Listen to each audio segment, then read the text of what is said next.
A Barbie le llamaban el carnicero de Lyon. Cometió varios crímenes en Francia. Klaus Barbie era el líder de una banda de asesinos. Se creía intocable. Los Klarsfeld son los mejores cazadores de nazis que hay. Sé que me jugaba la vida. Estaba muy nervioso. Tarde o temprano tienes que pagar por tus crímenes.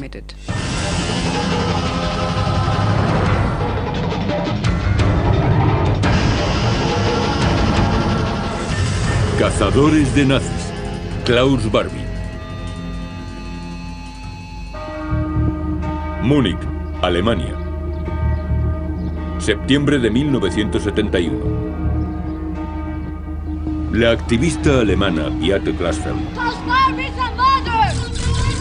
encabeza una manifestación en la puerta del tribunal de Múnich. Estábamos furiosos. Teníamos que hacer algo. Klasfeld está indignada. Han desestimado el caso contra el criminal de guerra nazi Klaus Barbie. Sería un fracaso de la justicia que muriera sin castigo. Barbie huyó de Europa tras la guerra. Pero Beate y su marido Serge Klasfeld están dispuestos a perseguirle hasta el fin del mundo. Queríamos justicia, no venganza, justicia. Klaus Barbie, antiguo jefe de la Gestapo en Lyon, era responsable de las muertes de miles de judíos franceses.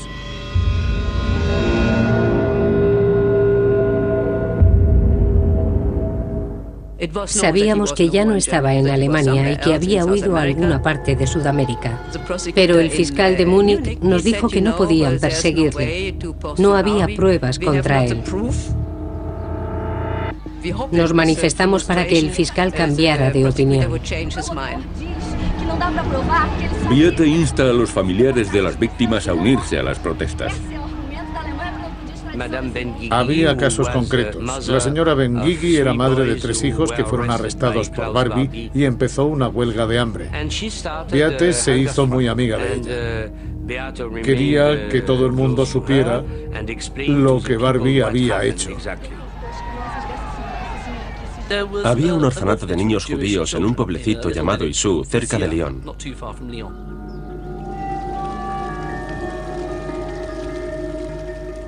Y un día de 1944, Barbie dio la orden de limpiar el orfanato.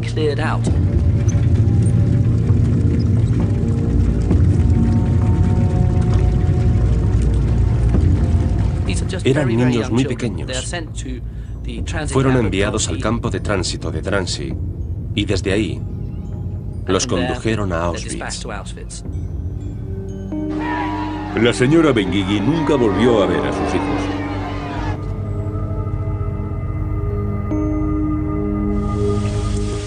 ¿Qué hicieron con los niños? Los mandaron a los hornos.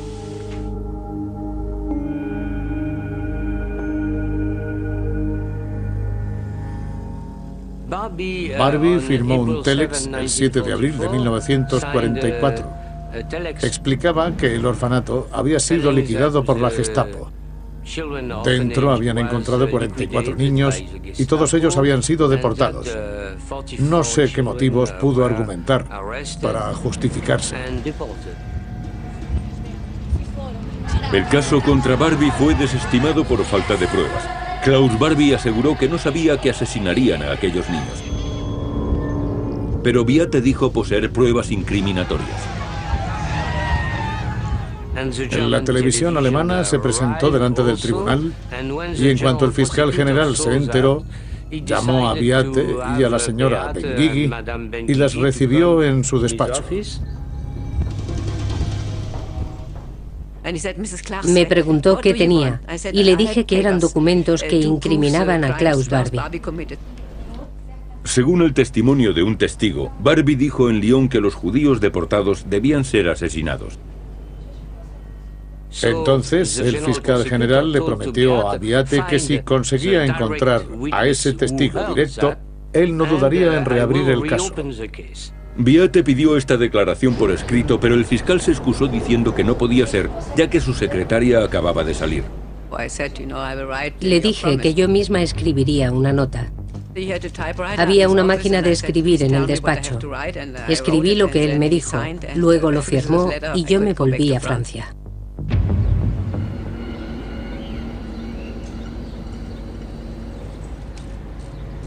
Beate y su marido Serge han dedicado su vida a cazar criminales nazis. Es una pareja extraordinaria. Serge es francés. Su padre fue deportado por la Gestapo y murió en el campo de concentración. Decidí que si yo había sobrevivido era por algo. Beate es alemana. Era estudiante cuando conoció a Serge en el metro. Fue en Francia, en París. Nos citamos 2 o 3 días más tarde y Serge me contó que era judío y que su padre había muerto gaseado en Auschwitz. El padre de Beate había luchado en el bando alemán durante la guerra. Pero cuando conoció a Serge, este le reveló las atrocidades del régimen nazi. Cuando escuché la historia de mi marido, supe que, como alemana, tenía que hacer algo. Nos casamos muy jóvenes, no teníamos dinero. Cuando nació nuestro hijo Arno, decidimos que era el momento adecuado, debíamos actuar. Al cabo de unos meses encontré a aquel testigo. Era abogado. El testigo se había encontrado con Klaus Barbie en el cuartel general de la Gestapo. Varios judíos iban a ser ejecutados. Me dijo que intentó interceder por ellos ante Klaus Barbie y le suplicó que no los matara, que simplemente los deportara. Barbie le contestó que deportarlos y matarlos era prácticamente lo mismo. Es lo que se llama una prueba subjetiva. Después de recibir esa información, regresé a Múnich y el fiscal volvió a abrir el caso. Beate recordó a las autoridades que las víctimas y sus familias seguían ahí. El asunto estaba muy presente. Había ocurrido hacía solo 25 años. Los argumentos de los Klasfeld convencieron al fiscal. Después, este le mostró a Beate la foto de un grupo de hombres de negocios. Había sido tomada en Bolivia y uno de ellos se parecía sospechosamente a Klaus Barbie. El fiscal me dio la foto para que la llevara a Francia y se la enseñara a los supervivientes. Quizás ellos podrían reconocerlo y confirmar que se trataba de Klaus Barbie. Yo, como alemana, lo vi como una oportunidad de asumir mi responsabilidad. No pararía hasta que llevara a ese asesino de niños ante la justicia. Los Klasfeld comienzan la búsqueda de Klaus Barbie. Beate mostró la foto a la policía francesa y les preguntó si podían reconocer a Barbie entre esos hombres. La fotografía se había tomado en 1943. Fue un momento crucial. Analizaron 2 fotos y declararon extraoficialmente que se trataba del mismo hombre. Nos sentíamos muy motivados cuando hacíamos descubrimientos así, aunque todo lo que estaba relacionado con aquel asesino nos provocaba mucha tristeza.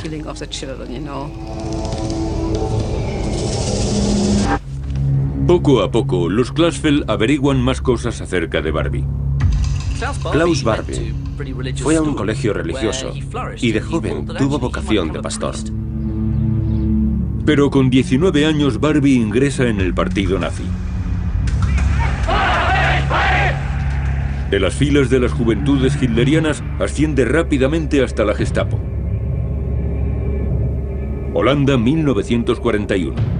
Barbie, con el grado de teniente, ayuda a detener a 1.400 personas que forman parte de la población judía y recibe la Cruz de Hierro. Poco después, le ascienden a jefe de la Gestapo en Lyon, Francia. En aquel momento, Lyon era una ciudad de vital importancia, un reducto de la resistencia francesa. La Gestapo puso en práctica métodos brutales para sofocar sus revueltas, y Klaus Barbie era el hombre perfecto para aquel trabajo. Le llamaban el carnicero de Lyon por los crímenes que cometió en Francia. Se comportaba como un carnicero. Veía a las personas como si fueran carne para descuartizar, sacudir y experimentar.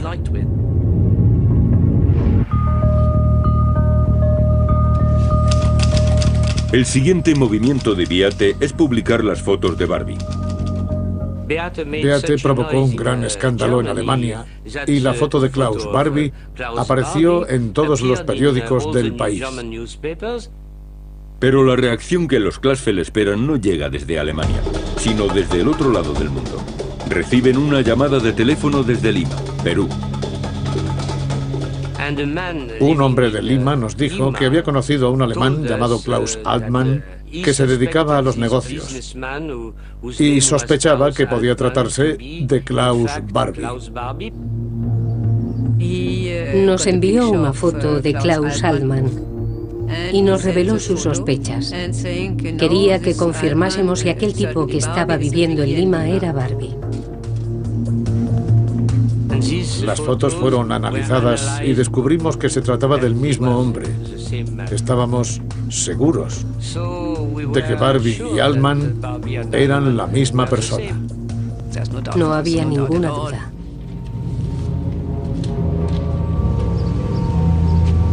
El camino de Barbie hasta Perú ha sido largo y tortuoso.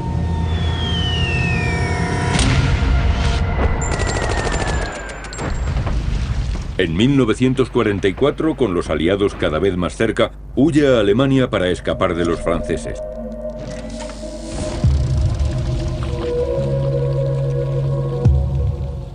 Barbie se deshizo de su uniforme y se convirtió en un vagabundo. Recorría los caminos con un grupo de parias. Pasó 2 años huyendo, pero con el comienzo de la Guerra Fría, la suerte de Barbie da un giro inesperado. Fue contratado por los norteamericanos como agente anticomunista. Sabían lo que había hecho, las atrocidades que había cometido, pero resultaba más cómodo obviarlo.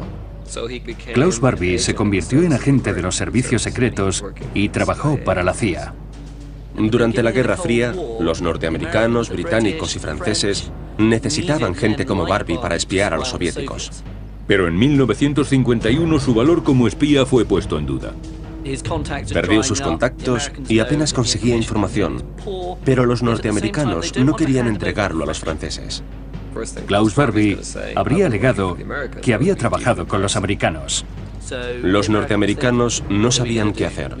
No podían matarlo ni entregarlo a las autoridades francesas. No podían dejarle ir, tenían que ayudarlo a escapar. Entraron en contacto con la red que trabajaba con antiguos nazis e introdujeron a Barbie por las líneas de ratas. Le dieron a Barbie una nueva identidad y documentos falsificados, y este viajó con su familia hasta Génova. Allí, cogió un barco con destino a América Latina. Probablemente Klaus Barbie se fijara en Bolivia, porque estaba fuera de las rutas comerciales y no era un destino evidente. Quizás podría esconderse allí. Pero ni siquiera en Bolivia el antiguo jefe de la Gestapo pudo dejar atrás su pasado. Unos problemas. Inicialmente cuando él ya se radicó acá en La Paz, en el año 51, donde asistió al club alemán. Es ahí donde empiezan a descubrir más o menos que él tenía una tendencia hacia el nacionalsocialismo. En 1971, sus planes de negocios llevaron a Klaus Barbie hasta Lima, Perú. Pero los Klasfeld están decididos a traer al carnicero de Lyon ante la justicia europea. Matar es fácil. No queremos eso. Queremos un juicio. Debían llevarle ante la justicia. Tenía que pagar por sus crímenes ante un tribunal. A pesar de su juventud, Beate había decidido que no se quedaría en París sin hacer nada. Publicar notas de prensa no era suficiente y tomó un avión rumbo a Lima.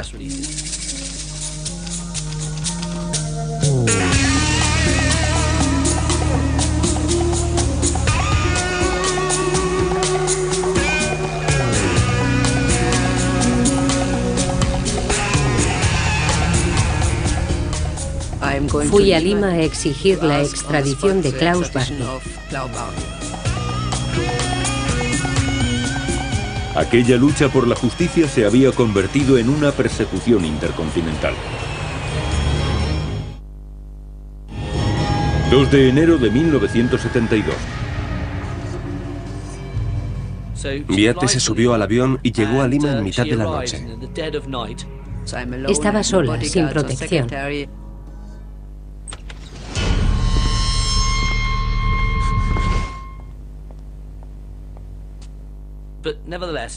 Era una mujer sensacional.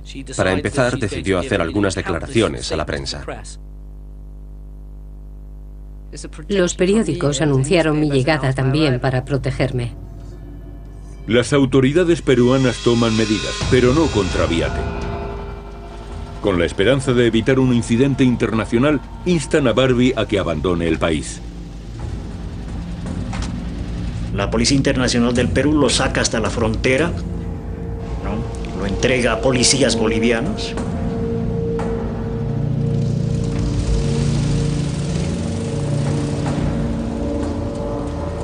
Volvió a Bolivia como un ciudadano boliviano. Al no existir tratado de extradición entre Francia y Bolivia, se refugió ahí. Muchos se habrían dado por vencidos, pero Beate tomó otro avión. Desde ese momento, mi lucha se iba a desarrollar en Bolivia. Había algo provocador en su comportamiento, una especie de desafío.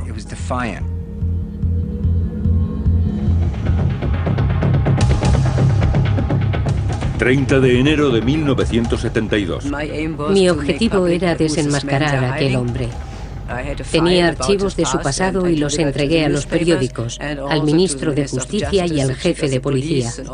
Debían saber que Klaus Allman era realmente Klaus Barbie y que había que extraditarlo. En su intento por desenmascarar a un asesino, ella misma se expone al peligro. Bolivia era una dictadura y su jefe de policía era un hombre déspota y cruel, así que Beate fue detenida en varias ocasiones. Entró y salió de la cárcel varias veces. Sabía que me jugaba la vida, pero no pensaba en ello. Nunca retenían a Beate durante mucho tiempo, pero quedó claro que Barbie tenía amigos poderosos en Bolivia. Llevaban protegiéndolo desde su llegada en 1951. Era el protegido de los bolivianos porque cuando llegó, Bolivia era una dictadura y sabía lo que había hecho en Alemania y en Francia. Su reputación le fue muy útil en Bolivia. Tenía experiencia en interrogatorios. Debido a su experiencia en la Gestapo, el dictador le pedía consejo para tratar con los que se oponían al régimen. En los años 60 y 70, el ejército estaba implicado en negocios turbios. Barbie era traficante de armas en un pequeño negocio marítimo, Transmarítima Boliviana. Lo utilizaban básicamente para blanquear dinero y vender armas. Se lo acusó de tráfico de armas, pero nunca probaron.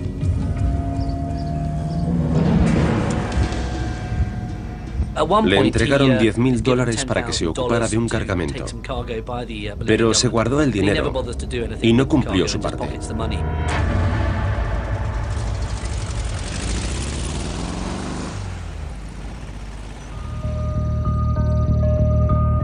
Tras 4 días en La Paz, la campaña de Beate empieza a llamar la atención. La comunidad judía y muchos bolivianos se mostraron indignados porque Bolivia había cobijado a un dirigente nazi. Hacer una serie de conjeturas, pero claro, indudablemente le molestó bastante, ¿no? Había sido descubierto prácticamente. Pero el gobierno se niega a extraditarlo. El gobierno de Bolivia trata a Barbie, oculto bajo el nombre de Altman, como a un ciudadano boliviano. Beate decide continuar con su lucha desde casa.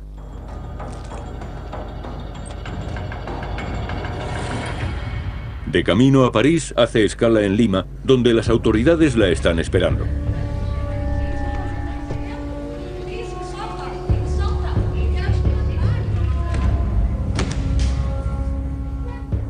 Según le dicen, van a trasladarla a la comisaría por seguridad. La policía peruana informa a Beate de que ha recibido amenazas de muerte.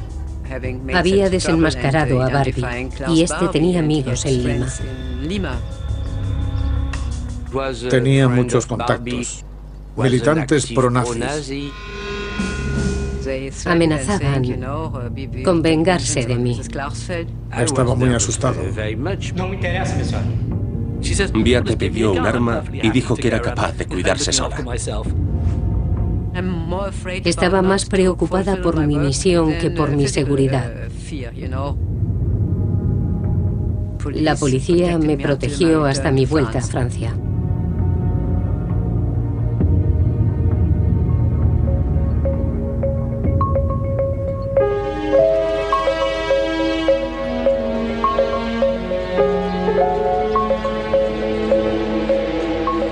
Cuando Beate vuelve a París, Serge y los niños tienen el apartamento hecho un desastre. Así que debe retomar sus labores de ama de casa. Lava la ropa, limpia, cocina. Resulta impensable que esta ama de casa parisina de clase media esté al frente de semejante lucha.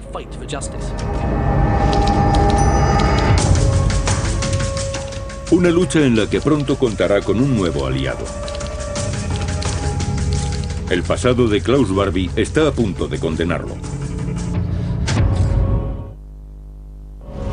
6 de febrero de 1972.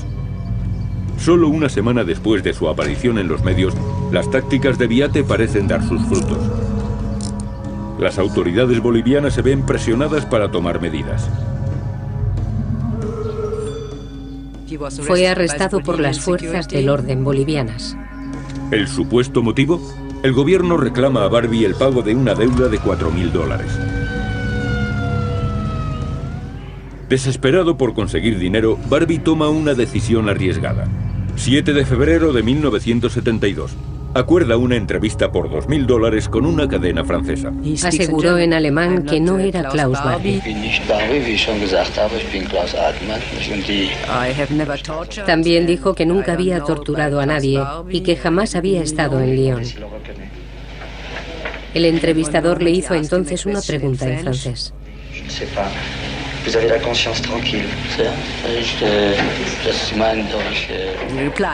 Por tanto, sabe francés. Este detalle le conecta con su pasado como Klaus Barbie y su estancia en Lyon. Barbie no tenía ninguna piedad. Ahogaba a sus víctimas en agua gélida e inyectaba ácido en sus pulmones para analizar las reacciones. Una de sus técnicas favoritas era disparar a sus víctimas desde lo alto de un tramo de escaleras. Les disparaba en la parte posterior de la cabeza y sus cuerpos realizaban un salto mortal perfecto. Cuando le salía bien se sentía muy orgulloso. Era su firma, por decirlo de algún modo. Un día después de la emisión de la entrevista de Barbie, Serge Klarsfeld se une a una manifestación frente a la Embajada de Bolivia en París. Teníamos que luchar hasta el final, hasta el límite de nuestras fuerzas. 2 días más tarde, el presidente francés pide la extradición de Barbie. Según el gobierno boliviano, la decisión estaba en manos del Tribunal Supremo. Decidida a convencer al tribunal, Beate organiza un nuevo viaje a Bolivia. Nos enfrentábamos a la dictadura sudamericana. En La Paz, Barbie paga parte de su deuda con lo que ha cobrado por la entrevista. Así trata de asegurar su libertad.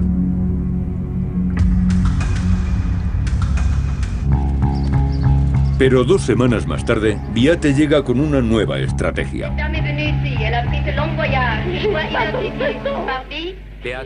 Beate regresó a Bolivia con la madre de los 3 niños que fueron arrestados en Lisieux. El único que sobrevivió fue Alexander Hallenbrenner. Mi madre no se lo pensó. Le dijo a Beate, por amor a mis hijos iré. Teníamos pancartas que decían: soy la madre de los niños deportados por Klaus Barbie. Os pedimos que extraditéis a Klaus Barbie para que sea juzgado en Francia. El gobierno amenazó a Beate. Si hablaba con la prensa, la meterían en la cárcel. Actuar así en una dictadura requería mucho valor, sobre todo en los 70. Ir a la cárcel era lo peor que te podía pasar. Las autoridades bolivianas no saben cómo hacerla callar, y si la arrestan, atraerán más atención mediática, así que deciden dejarla libre. Durante 3 semanas aparecieron todos los días en la primera página de los periódicos. Hablaba de Beate Krassfeld y de la señora Hallenbrenner. En su último día en Bolivia, Beate extremó su postura. Se encadenaron a un banco hasta la noche. Tomamos medidas muy radicales. Si no, los periódicos no habrían hablado de nosotras. Les dimos lo que querían. La policía acudía a menudo y rompía los carteles, pero la gente les ayudaba a hacer unos nuevos. Fueron muy valientes encadenándose a ese banco. Fue una protesta muy valiente.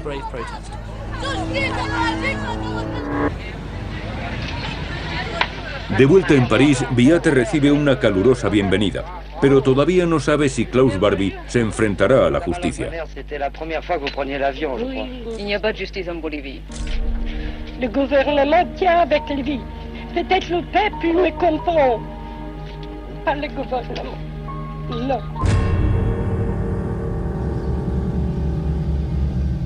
Meses después, Barbie sigue vivo. El Tribunal Supremo de Bolivia todavía no se ha pronunciado al respecto de la solicitud de extradición francesa.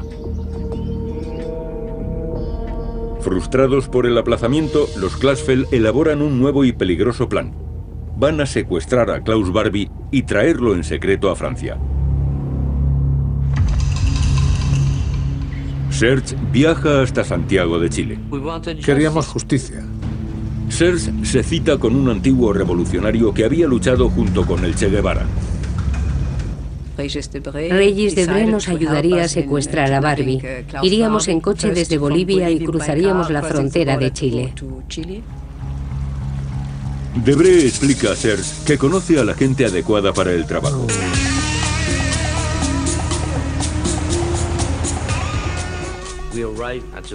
Llegamos a la frontera chileno-boliviana y nos entrevistamos con Gustavo Sánchez Salazar, un amigo de Debré del ejército.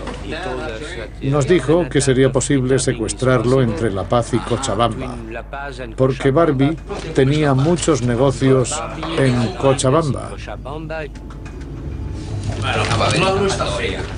Antes de empezar, compramos el coche que necesitábamos para capturar a Klaus Barbie. Entregué el dinero, $5.000. Tras semanas de planificación, el secuestro está finalmente en marcha. Nuestro amigo cogió el dinero y cuando estaba trayendo el coche, sufrió un accidente. Hubo que suspender la operación. Iba a ser imposible hacerlo. Es un golpe muy duro para los Klassfeld. Parece improbable que Barbie llegue a ser juzgado por sus crímenes. Pero a pesar de los contratiempos, Serge y Beate no se rinden.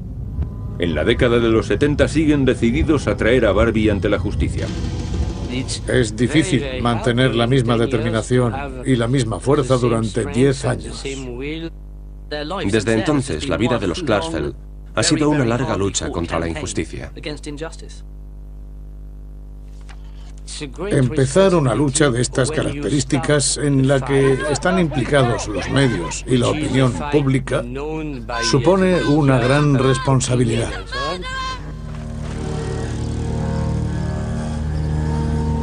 Agosto de 1981. Nuevos cazadores siguen el rastro de Klaus Barbie. La reportera del New York Times, Marisabel Schumacher, y el reportero independiente Peter McFarlane. Investigué las relaciones entre los nazis, los paramilitares, el ejército y los narcotraficantes. Barbie vive en Cochabamba, 400 kilómetros al sudeste de La Paz. En los últimos años se ha convertido en figura clave de la criminalidad de Bolivia. Ayuda a los narcotraficantes que ahora controlan el gobierno. Klaus Barbie se convirtió en el líder de una banda de asesinos que trabajaban para la dictadura militar. Les llamaban los novios de la muerte.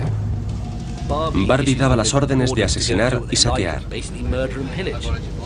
Torturaban y asesinaban a los miembros de la oposición en nombre de generales de extrema derecha. Eran criminales. Barbie trabajaba con ellos y les abría todas las puertas. Era su lugar. Le nombraron coronel honorífico y su función era eliminar los grupos de resistencia de Bolivia. Incluso se rumoreaba que Klaus Barbie había participado en el asesinato del Che Guevara.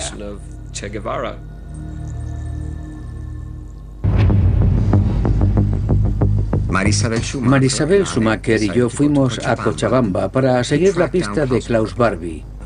Tenía un amigo en Cochabamba que era periodista y que trabajaba en la compañía telefónica local. Me ayudó a delimitar el área en que vivía Barbie. Tocaron el timbre Peter McFarlane con estos señores. Empezaron a tocar el timbre para que salga. Y él no le dio el deseo de salir. Estuvimos media hora frente a la casa de Klaus Barbie, o Klaus Altman. Llamamos a la puerta y esperamos que saliera. Él observó desde sus cortinas, ahí observó que eran estos. Al cabo de un rato, Klaus Barbie salió a la ventana y le dijimos que queríamos entrevistarle. No nos respondió. En cuestión de segundos,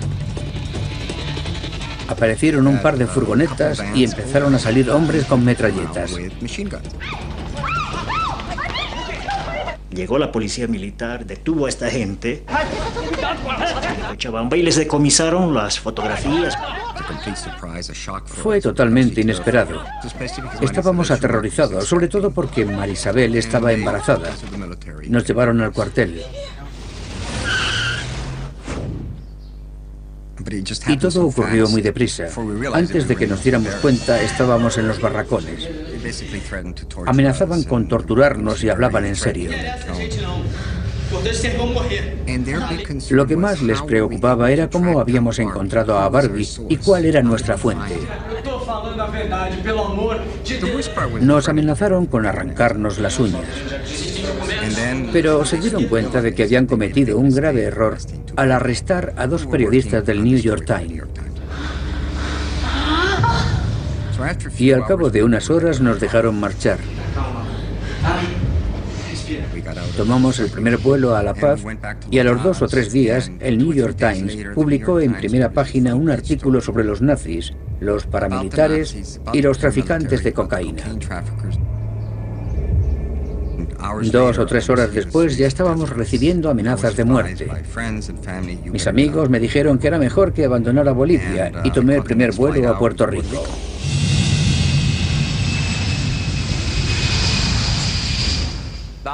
Barbie se quedó en Bolivia porque estaba convencido de que así no sería arrestado. Pensaba que era intocable y se aseguró contactos que le permitieran quedarse en el país. Pero el otoño de 1981 estuvo marcado por un cambio político en Bolivia. Un movimiento prodemocrático llegó al gobierno derrocando al régimen. El presidente que asumió el gobierno, Hernán Siles Zuazo, era de izquierdas y no dejaría que Barbie permaneciera en Bolivia. Cuando el gobierno se volvió liberal, las cosas empeoraron para Klaus Barbie. Ahora Francia o la República Federal Alemana podían solicitar su extradición. La vuelta de la democracia a Bolivia supuso el final para Klaus Barbie.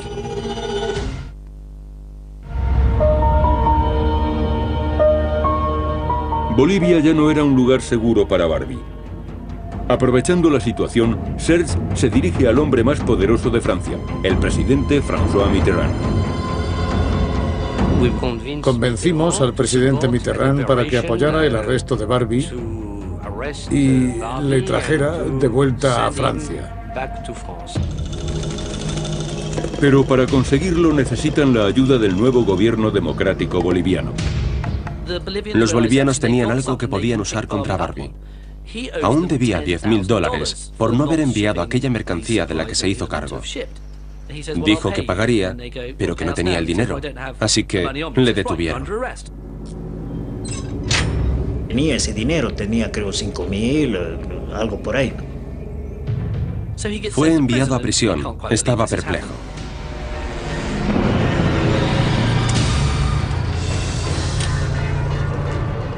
No era tanto dinero, pero lo pagó muy caro.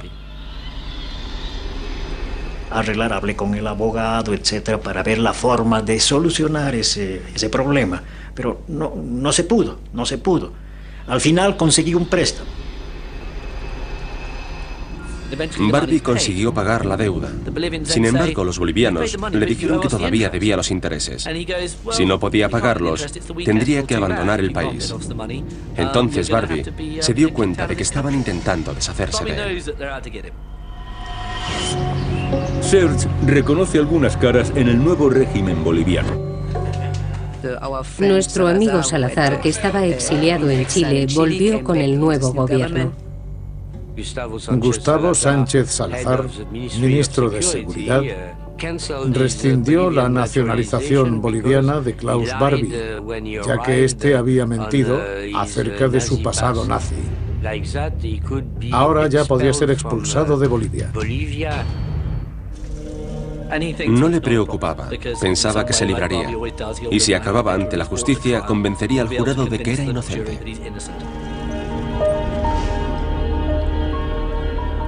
Pero el largo exilio de Klaus Barbie ha llegado a su fin. Los agentes escoltaron a un señuelo fuera de la celda mientras sacaban a Barbie por la puerta de atrás. Él creía que lo llevaban a Alemania, donde comparecería ante una audiencia simpatizante. En el aeropuerto, el ministro de Justicia boliviana le preguntó cómo explicaba todo el mal que había hecho. Pero Barbie no respondió. Finalmente subió al avión. Pero sin embargo usted sabe que los pueblos de Europa y particularmente Francia no han olvidado.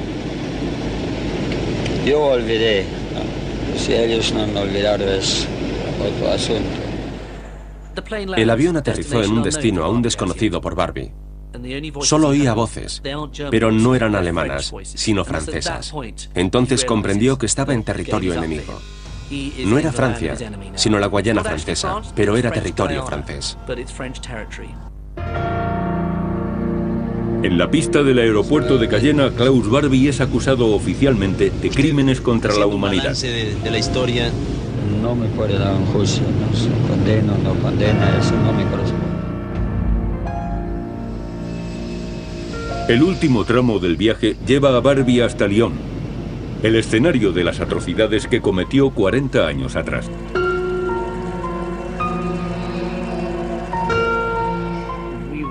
Estábamos en casa. Nos llamaron para decirnos que venía de camino. Tonight, Klaus Barbie was brought back to the French city where he earned the name the Butcher of Lyon.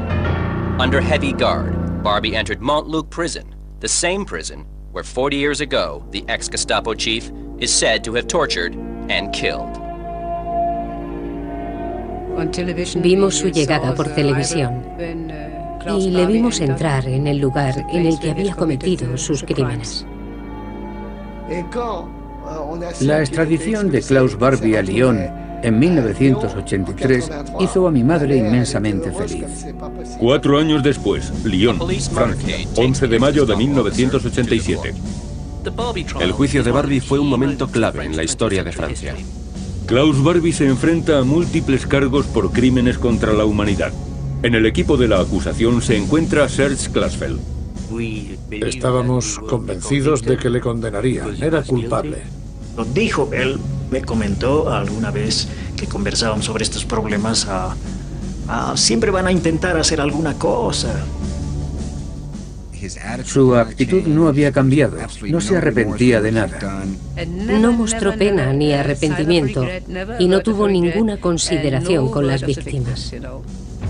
El 4 de julio de 1987, 16 años después de que los Klarsfeld empezaran su búsqueda, Klaus Barbie es declarado culpable. The former Gestapo chief showed no emotion as a sentence of life imprisonment was passed. Estaba satisfecho. Ya no sentía odio ni deseaba venganza. Fue un juicio histórico y me bastó con aquel veredicto. Era lo que yo quería, igual que mi madre.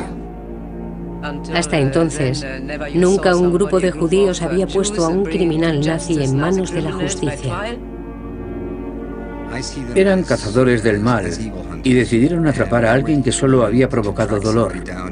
El empeño de los Klarsfelds me parece admirable. Para mí, era muy importante ver a Klaus Barbie tan sanguinario y cruel, enfrentándose a sus jueces. Tarde o temprano tienes que pagar por tus crímenes. 4 años después, Klaus Barbie murió en la cárcel a los 77 años.